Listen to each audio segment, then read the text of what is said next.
कृष्ण रुक्मणी विवाह कथा में उमड़ा जनसैलाब। मौदहा हमीरपुर जिले के कस्बा स्थित बड़ी मंदिर प्रांगण में 28वां विशाल शतचंडी महायज्ञ एवं श्रीमद् भागवत कथा का आयोजन किया जा रहा है, जिसमें श्री आनंद भूषण जी महाराज जी द्वारा श्रीमद् भागवत कथा का रसपान कराया जा रहा है। वही आज कथा के 8वें दिन गोपियों और उद्धव संवाद पर चर्चा की गई। भगवान श्री कृष्ण सर्वव्यापी हैं, वे तुम्हारे हृदय तथा समस्त जड़ चेतन में व्याप्त हैं। उनसे तुम्हारा वियोग कभी हो ही नहीं सकता। उनमें भगवत बुद्धि करके तुम्हें सर्वत्र व्यापक श्री कृष्ण का साक्षात्कार करना चाहिए। प्रियतम का ये संदेश सुनकर गोपियों को प्रसन्नता हुई तथा उन्हें शुद्ध ज्ञान प्राप्त हुआ। उन्होंने प्रेम विह्वल होकर कृष्ण के मनोहर रूप और ललित लीलाओं का स्मरण करते हुए अपनी घोर वियोग व्यथा प्रकट की तथा भावातिरेक की स्थिति में कृष्ण से ब्रज के उद्धार की दीन प्रार्थना की। परंतु श्री कृष्ण का संदेश सुनकर उनका विरह ताप शांत हो गया। उन्होंने श्री कृष्ण भगवान को इंद्रियों का साक्षी परमात्मा जानकर उद्धव का भली भांति पूजन और आदर सत्कार किया। उद्धव कई महीने तक गोपियों का शोक नाश करते हुए ब्रज में रहे।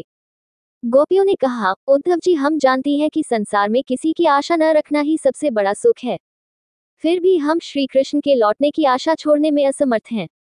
उनके शुभागमन की आशा ही तो हमारा जीवन है। यहाँ का एक एक प्रदेश, एक एक धूलिकण श्याम सुंदर के चरण चिन्हों से चिन्हित है। हम किसी प्रकार मरकर भी उन्हें नहीं भूल सकती हैं।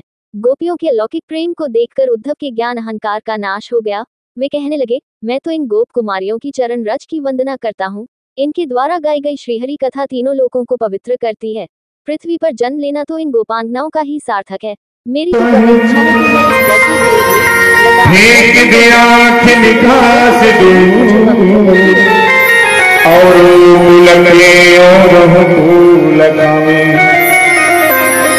लाख मिले तुमसे बढ़कर,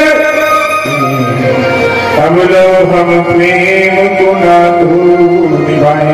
ये उठो, हम ऐसे ऐसे चाहने वाले नहीं हैं कि गंगा गए गंगादास और जमुना गए जमुनादास। वह स्वाद सुधा पहचानेगी क्या, जिसने न कभी है प्रेम किया, वही प्रेम की आह बुझाने। और मैं ब्रज गोपी के चरणों की पराग को पाकर के धन्य हो जाऊंगा, मैं धन्य हो जाऊंगा, मैं धन्य हो जाऊंगा। प्यारी श्रोता बंधु, इसीलिए कौन पावे या को पार, प्रेम नदिया की सदा उल्टी बहे धार। प्रेम से बड़ी दौलत नहीं है कोई प्यारे बंधु। इसलिए दुनिया में प्रेम से जीना, प्रेम से रहना, प्रेम करना, क्योंकि ये जो दौलत है नाशवान दौलत है। अगर आपने वास्तविक प्रेम किया है तो यदि आपका सच्चा प्रेम है तो जीवन के किसी मोड़ में जरूर मुलाकात होगी, जीवन के मोड़ में जरूर मुलाकात होगी।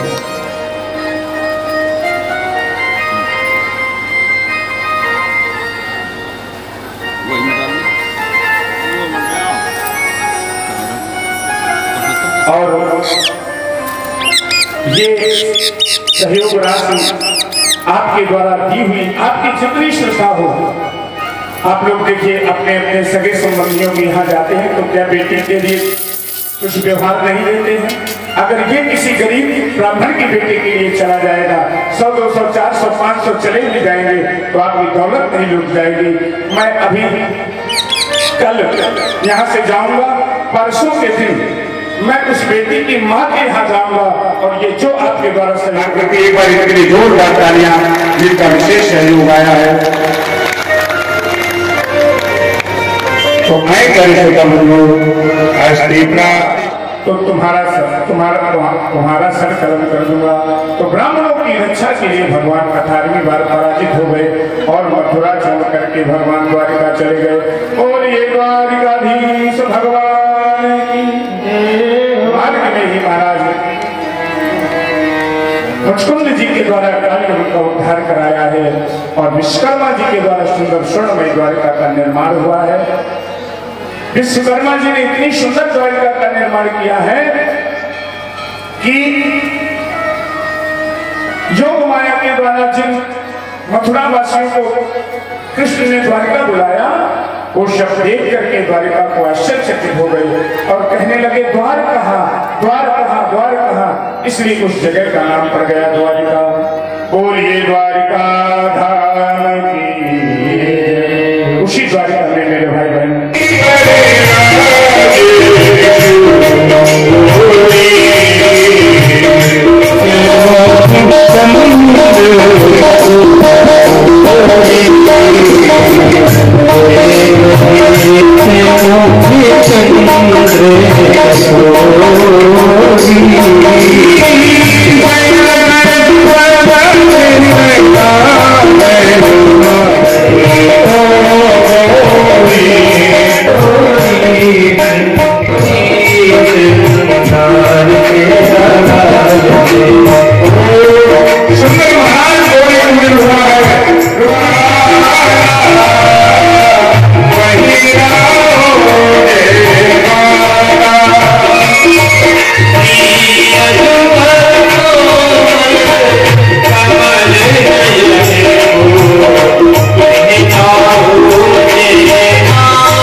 करेंगे, अर्पण करेंगे।